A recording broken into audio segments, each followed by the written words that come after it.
नमस्कार, भवानी फाउंडेशन में आपका हार्दिक स्वागत है। मैं हूं रामस्वरूप यादव और आइए आज का टॉपिक स्टार्ट करते हैं। जो पिछले वीडियो में जहां आपने सूत्र छोड़ा था वहां पर चाप की लंबाई नहीं बताई थी और वृत्तखंड का क्षेत्रफल, वहां से स्टार्ट करते हैं।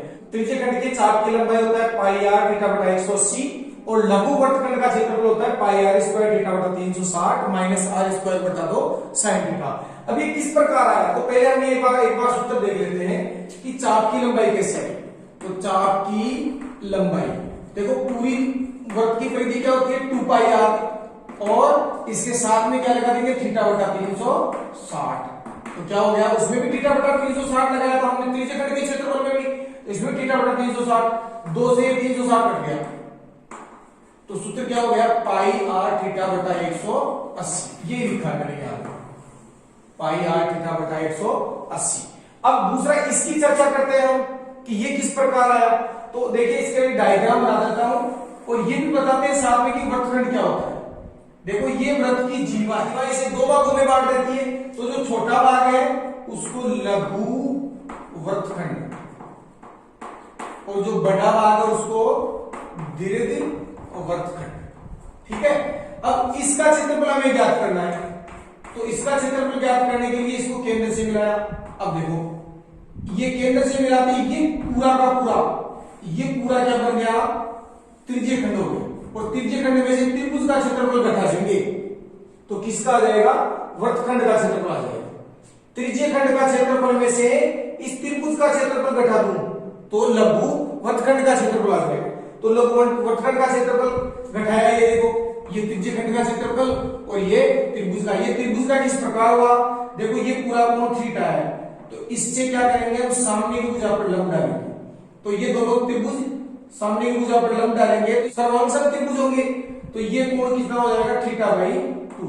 तो ये आर है तो ये कर्ण आर है तो ये हो गया इसका आधार, ये उसका लंब हो गया।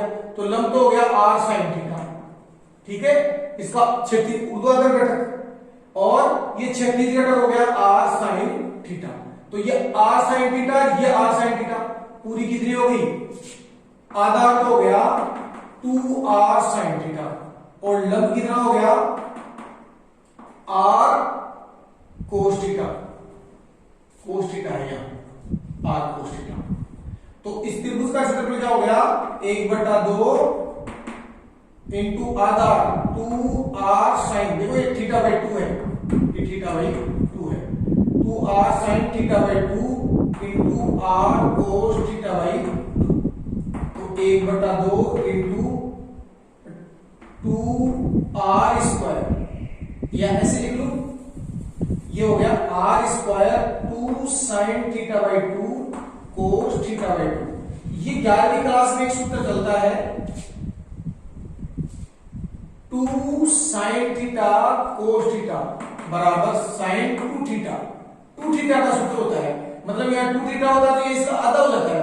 तो यहाँ थीटा बाई 2 है दोनों जगह, तो यहाँ थीटा हो जाएगा, इनका टुकड़ा होता है यहाँ।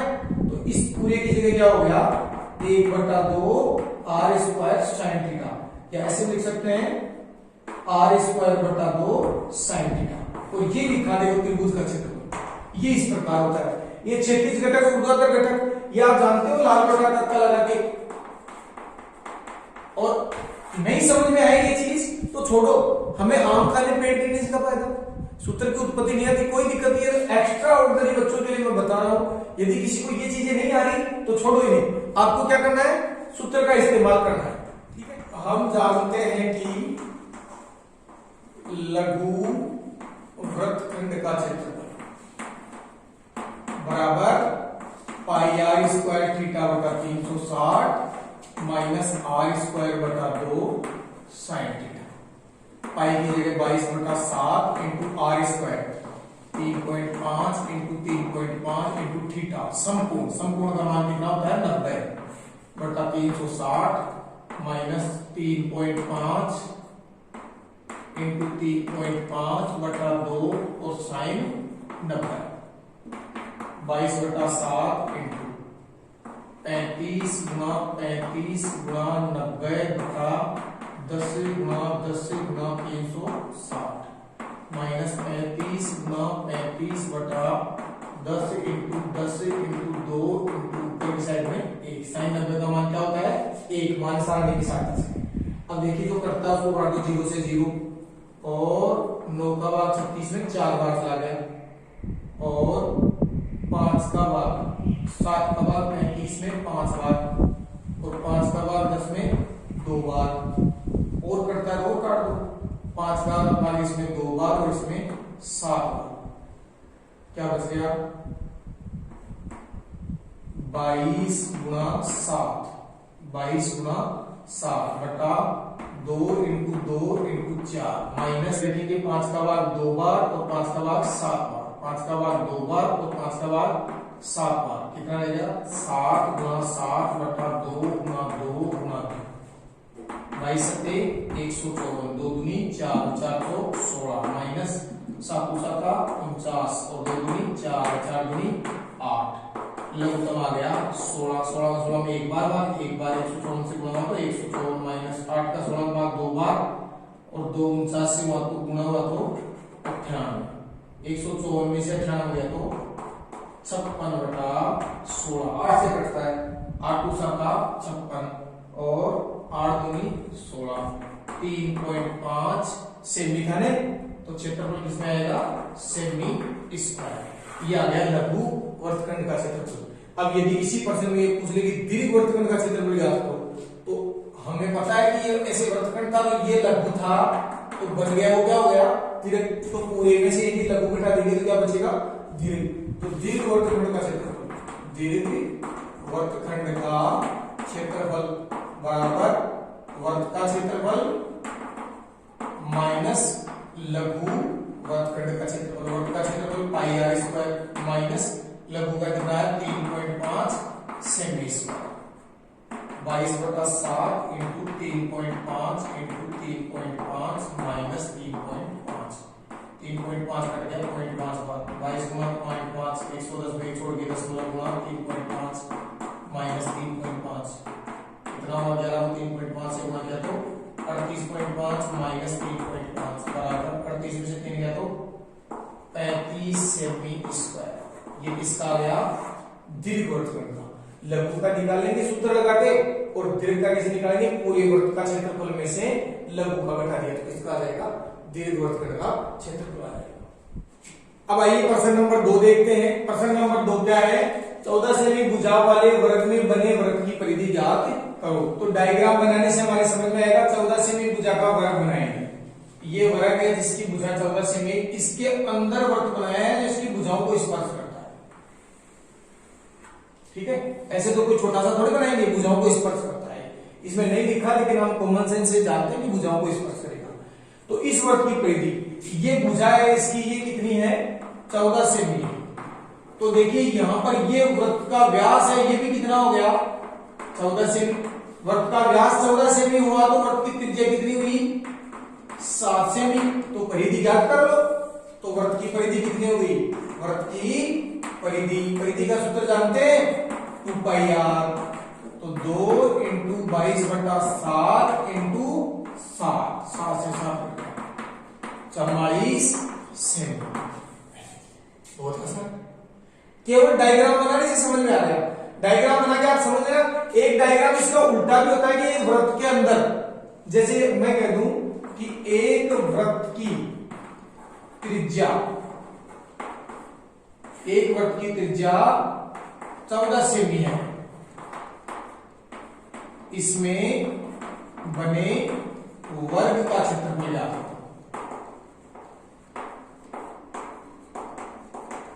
अब देखो ये तो क्या था वर्ग में वृत्त और अब क्या है वृत्त में वर्ग, वृत्त में वर्ग। तो इसका डायग्राम कैसे बनेगा ये वृत्त और इसके अंदर ये वर्ग, ये सही।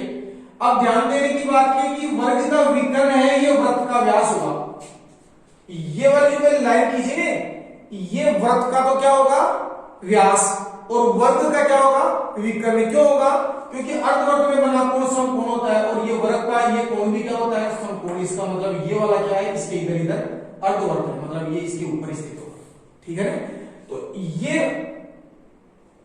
वृत्त का व्यास है, वृत्त की त्रिज्या थी 14 तो व्यास कितना हो गया 28। 28 वर्ग का विकर्ण है, वर्ग का विकर्ण बराबर 28 से।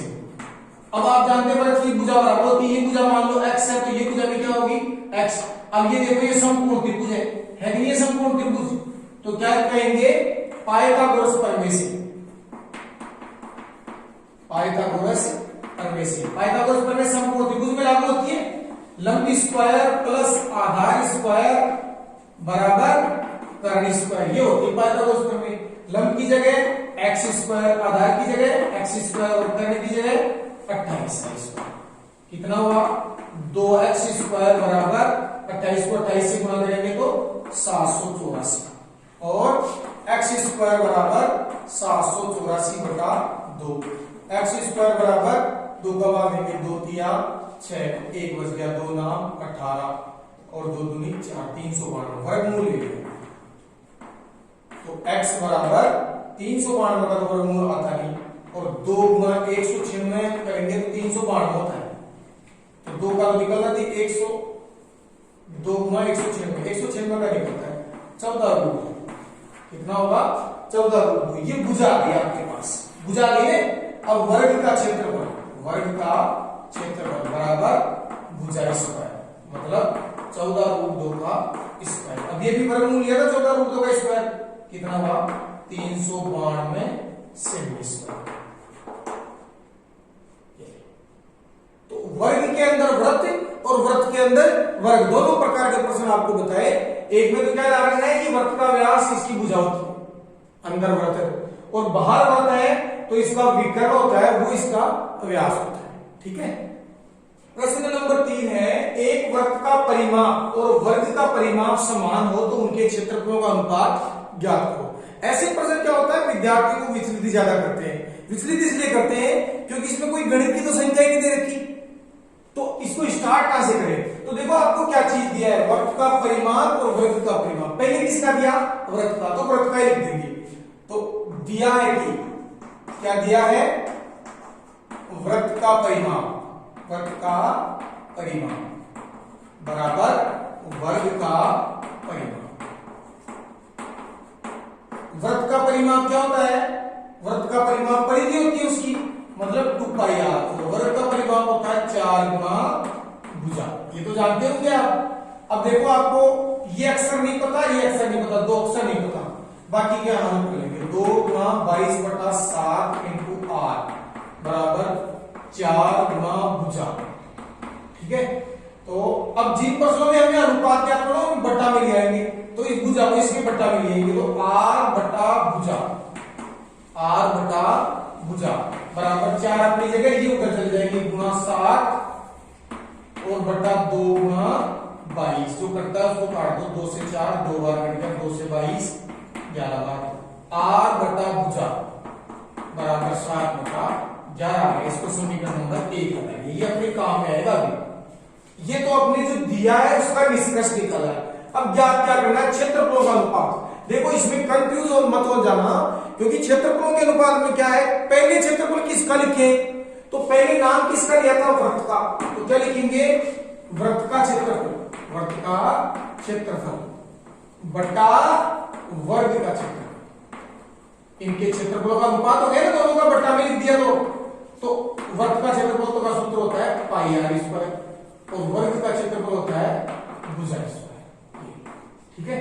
अब देखते हैं हम, यहां दोनों के स्क्वायर लगा हुआ है, तो पाई तो अलग लिख लिया 22/7 और r बटा भुजा का स्क्वायर, क्योंकि r के स्क्वायर भुजा के स्क्वायर दोनों का एक साथ लगा दिया, 22/7 गुना r बटा भुजा का मान यहां से उठा के वहां r बटा भुजा की 7/11, तो 7/11 का स्क्वायर हो गया, मतलब 22/7 इंटू 7/11 इंटू 7/11, जो करता है वो काट दो, 11 से 22 2 बार, 7 दूनी 14/11 या 14/11, ये अनुपात है।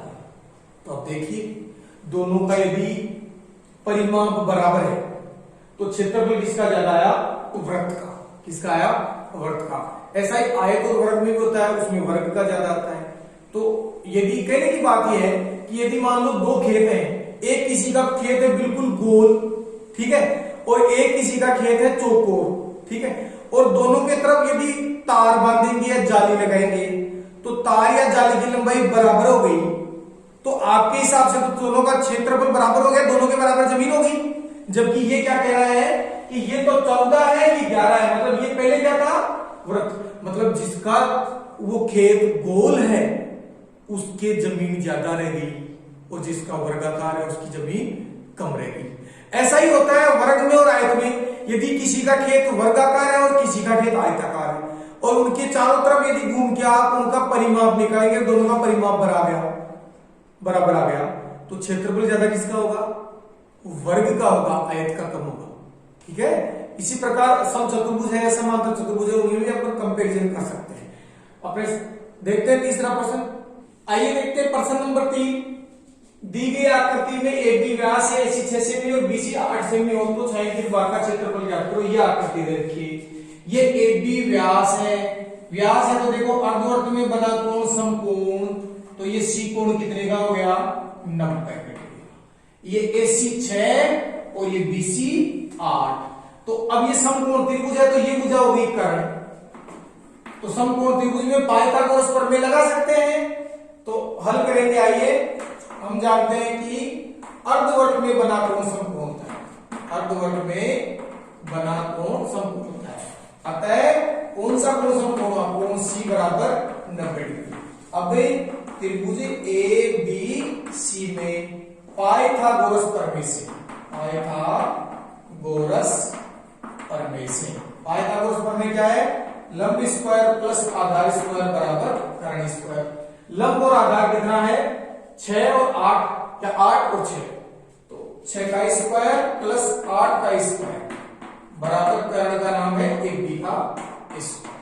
6 का स्क्वायर 6 को 6 से गुणा करेंगे 36, 8 को 8 से गुणा करेंगे 64 बराबर AB स्क्वायर। कितना हो गया, 100 बराबर AB स्क्वायर। वर्गमूल ले लिया तो AB बराबर कितना आ गया, 10 सेमी। ये पूरी 10 सेमी आ गई, मतलब 10 सेमी व्यास आ गया, मतलब अर्थात वृत्त की त्रिज्या कितनी होगी, 10 की आधी, 5 सेमी। तो वृत्त का क्षेत्रफल कितना हुआ, पाई आर स्क्वायर, मतलब 22/7 इंटू 5 इंटू 5, 22 गुणा 25/7, 110 की 0 से लगी 11, 22 दूनी 44 से 11, 550/7 सेमी स्क्वायर। यह हल कर लेंगे, पॉइंटों में निकालेंगे। 7 49, कितना बच गया, 6, 60 हो गया, 7 8 56, 4 40 हो गया, 7 पंजे 35 और 7 49 इतना जोड़ देंगे सेमी स्क्वायर। ये क्या आ गया, पूरे वृत्त का क्षेत्रफल आ गया, और वृत्त में से त्रिभुज का घटा देंगे तो किसका आ जाएगा, छायांकित भाग का आ जाएगा। तो त्रिभुज का क्षेत्रफल समकोण है तो ये तो आधार है ऊंचाई, तो त्रिभुज का क्षेत्रफल बराबर 1/2 गुणा आधार गुणा ऊंचाई, तो 1/2 इंटू 8 इंटू 6, 6 से 8, 2 से 8 कट गया, क्योंकि ये तो अंश में है दोनों, ये बटा में 1 लगा लो, ये हर में 4, 6 × 24 सेमी। तो छायांकित भाग का क्षेत्रफल कितना हो गया, इसमें से वो घटा 78.57 माइनस 24 के आगे 0.00 लगा लो, तो आगे कैसे क्या आ गया, 8 में से 4 गया तो 4 और 7 में से 2 गया तो 5, 54.57 सेमी स्क्वायर। क्या आ जाएगा, सेमी स्क्वायर। ये क्या आ गया, इस छायांकित भाग का क्षेत्रफल। एक बार दोबारा बदलता हूं, छायांकित भाग का क्षेत्रफल कैसे आएगा, इस वृत्त में से इस त्रिभुज का घटा लेंगे। अब त्रिभुज का निकल जाएगा, अर्धवर्त में बना कोण समकोण ऐसे 1/2 आधार गुणा ऊंचाई, जो लास्ट में निकाला। वृत्त का कैसे निकालेंगे, त्रिज्या पता होगी तब निकालेंगे ना, तो त्रिज्या के लिए हमें AB चाहिए, तो AB समकोण त्रिभुज में पाइथागोरस प्रमेय लगा के निकाल ली। AB 10 आ गई तो त्रिज्या कितनी होगी, 5, और त्रिज्या 5 हो गई तो वृत्त का क्षेत्रफल इतना हो गया, और त्रिभुज का क्षेत्रफल 24 था तो घटाया तो कितना आ गया, 54.57 सेमी स्क्वायर। इस प्रकार ज्ञात कर सकते हैं। आइए प्रश्न नंबर 4 देखते हैं। एक दी गई आकृति ABMC 14 सेमी त्रिज्या वाले वृत्त का चतुर्थांश है, BC को व्यास मानकर दर का खींचा गया है, तो छायांकित भाग का क्षेत्रफल। ये चतुर्थांश है, चतुर्थांश मतलब चौथा हिस्सा, तो ये कोण कितने का हो गया 90 डिग्री का हो गया, क्योंकि चतुर्थांश का कोण कितने का होता है 90 डिग्री। ऐसे ये वृत्त है, इसके 4 टुकड़े कर लो, तो 360 में 4 का भाग दे लो, 360 बटा 4, 4 9 36 90 डिग्री हो गया ना, तो ये 90 डिग्री का है। और इसकी त्रिज्या कितनी है, ये वाली त्रिज्या 14 और ये वाली भी त्रिज्या 14, ये भी 14 सेमी और ये भी 14 सेमी। तो अब देखो इतना तो आपको दिया है, अब आपको इसका क्षेत्रफल ज्ञात करना छायांकित भाग का। तो छायांकित भाग का क्षेत्रफल कैसे आएगा उसकी थ्योरी समझो पहले, कि ये इससे उस साइड में क्या है, उस साइड में पूरा अर्धवृत्त है जिसका ये BC व्यास है। BC क्या है, इस अर्धवृत्त के क्षेत्रफल में से ये क्या है, ये घटा देंगे तो छायांकित आ जाएगा। और ये वाला वृत्तखंड है जिसकी त्रिज्या ये व्यास नहीं है, जिसकी त्रिज्या ये 14 है, तो इस अर्धवृत्त की त्रिज्या तो अलग है, क्योंकि इसको तो इसका व्यास तो BC है और इसकी त्रिज्या ये है, तो दोनों की त्रिज्या अलग अलग है। तो पहले तो हम BC निकालेंगे, समकोण त्रिभुज CAB में कर्ण स्क्वायर बराबर लंब स्क्वायर प्लस आधार स्क्वायर, कर्ण स्क्वायर बराबर 14 का स्क्वायर प्लस 14 का स्क्वायर, कितना हो गया, कर्ण स्क्वायर बराबर 196 प्लस 196, कर्ण स्क्वायर बराबर 392 और वर्गमूल ले लिया, तो कर्ण बराबर कितना आ गया 392 का वर्गमूल नहीं निकलता, 196 गुणा 2 होता है, कर्ण बराबर 14 196 का 14 आ गया रूट से जो भी है, ठीक है। ये आपके पास क्या आ गया, कर्ण मतलब BC आ गया, तो व्यास आ गया, तो इस अर्धवृत्त की त्रिज्या, अर्धवृत्त की त्रिज्या कितनी हुई, इसकी आधी 14 रूट 2 की आधी कितनी हुई 7 रूट 2 से, तो अर्धवृत्त का क्षेत्रफल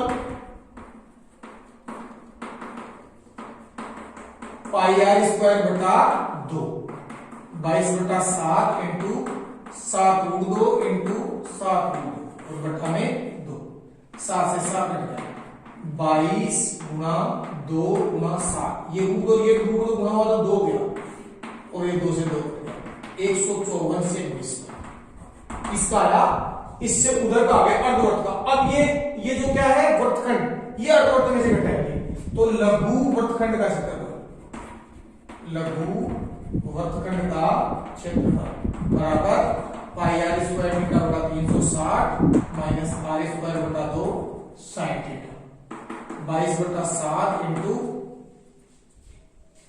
त्रिज्या इसकी 14 है, 14 इंटू 14 इंटू 90 बटा 360 माइनस 14 इंटू 14 बटा 2 और साइन 90, इसको बताएगा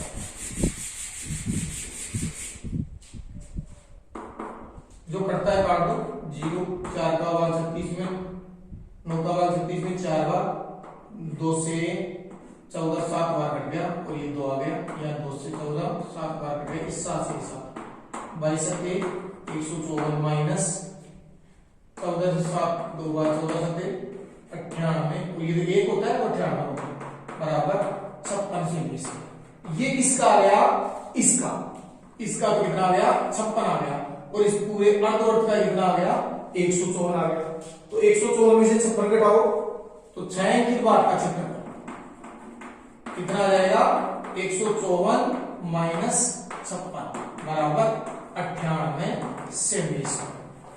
आंसर नहीं समझ में आया तो वीडियो को वापस देख ले और वापस देखे इसको 2-3 बार देखोगे तो आसानी से समझ में आ जाएगा।